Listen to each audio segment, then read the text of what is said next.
ओम नमः शिवाय। नमस्कार भक्तों, आप सभी कैसे हैं। अभी सावन का महीना चल रहा है। शिव जी की कथा सुनने से सभी पापों से मुक्ति मिलती है। शिव का उपासना तथा कथा सुनने से सावन माह में अति शुभ होता है। शिव जी की बहुत सारी कहानी है, जिसमें से एक कहानी शिव जी और माता सती की है। दक्ष के घर में जन्मी माता सती शिव जी से अत्यंत प्रेम करती थी। तो आइए भक्तों, इस सावन माह में हम लोग शिव और सती माता की कथा सुनते हैं। कथा इस प्रकार है। दक्ष प्रजापति की सभी पुत्रियां गुणवती थी, फिर भी दक्ष के मन में संतोष नहीं था। वे चाहते थे उनके घर में एक ऐसी पुत्री का जन्म हो जो सर्वशक्ति संपन्न एवं सर्वविजय हो।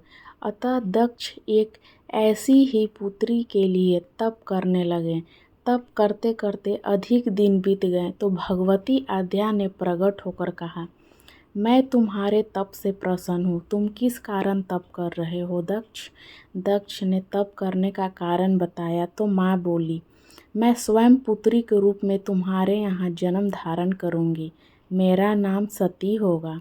मैं सती के रूप में जन्म लेकर अपनी लीलाओं का विस्तार करूँगी। फलतः भगवती आद्या ने सती रूप में दक्ष के यहाँ जन्म लिया। सती दक्ष की सभी पुत्रियों में सबसे अलौकिक थी।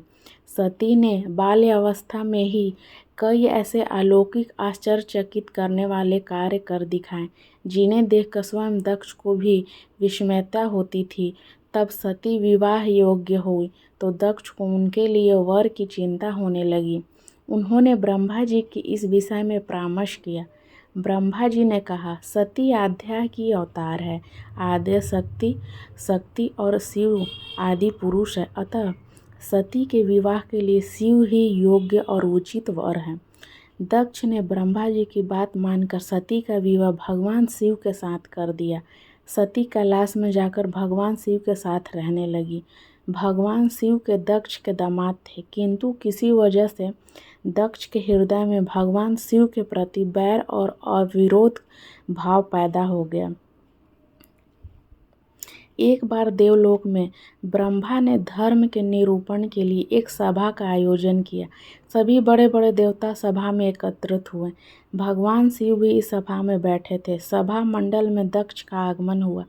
दक्ष के आगमन पर सभी देवता उठकर खड़े हो गए, पर भगवान शिव नहीं हुए। उन्होंने दक्ष को प्रणाम भी नहीं किया। फलतः दक्ष ने अपमान का अनुभव किया। केवल यही नहीं, उनके हृदय में भगवान शिव के प्रति ईर्ष्या की आग जल उठी। वे उनसे बदला लेने के लिए समय और अवसर की प्रतीक्षा करने लगे। एक बार सती और शिव कैलाश पर्वत पर बैठे हुए प्रसव वार्तालाप कर रहे थे। उसी समय आकाश मार्ग से एक विमान खंडल की ओर जाते हुए दिखाई दिया। सती ने उन विमानों को देखकर भगवान शिव से पूछा, प्रभु, ये सभी विमान किसके हैं और कहाँ जा रहे हैं। भगवान शंकर ने उत्तर दिया, आपके पिता ने बड़े यज्ञ का आयोजन किया है।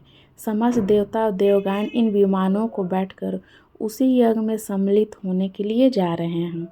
इस पर सती ने दूसरा प्रश्न किया, आप पिता ने आपको यज्ञ में सम्मिलित होने के लिए नहीं बुलाया। भगवान शंकर ने उत्तर दिया, आपके पिता मुझसे बैर रखते हैं, फिर वह मुझे क्यों बुलाने लगे। सती मन ही मन सोचने लगी, बोली, यज्ञ के अवसर पर अवश्य मेरी बहन आएंगी। उनके मिलने बहुत दिन हो गए। यदि आपकी अनुमति हो तो मैं भी अपने पिता के घर जाना चाहती हूँ। यज्ञ में सम्मिलित हो लूँगी और बहनें से भी मिलकर सुअवसर में मिलेगा। भगवान शिव ने उत्तर दिया, इस समय वहाँ जाना उचित नहीं होगा।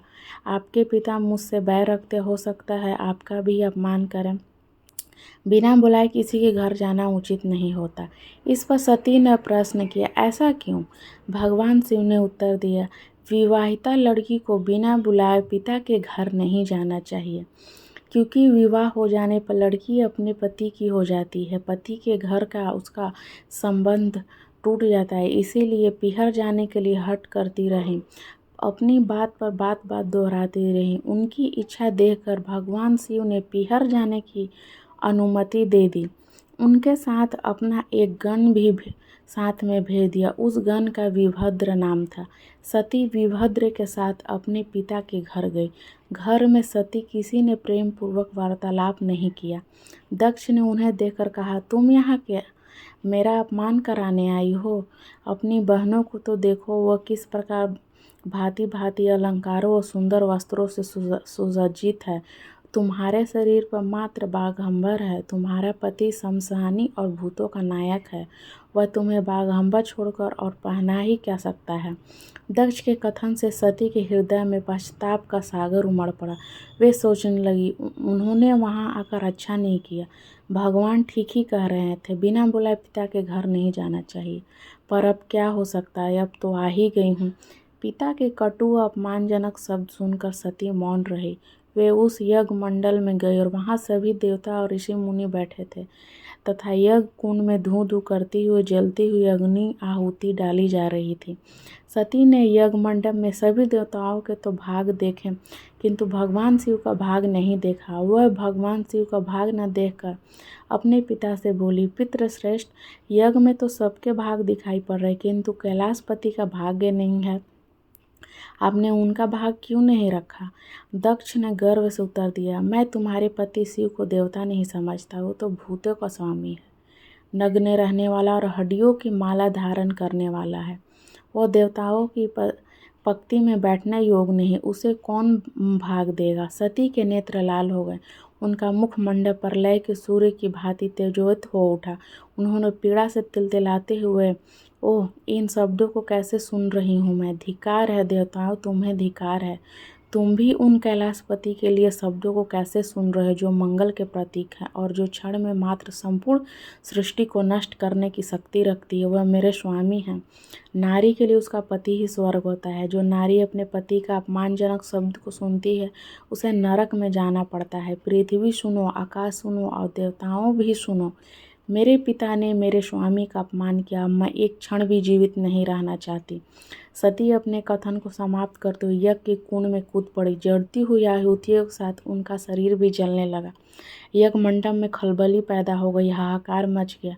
देवता उठकर खड़े हो गए। वीरभद्र क्रोध से कांप उठे। वह उछल उछल यज्ञ का विध्वंस करने लगे। यज्ञ मंडप में भगदड़ मच गई। देवता ऋषि मुनि भाग खड़े हुए।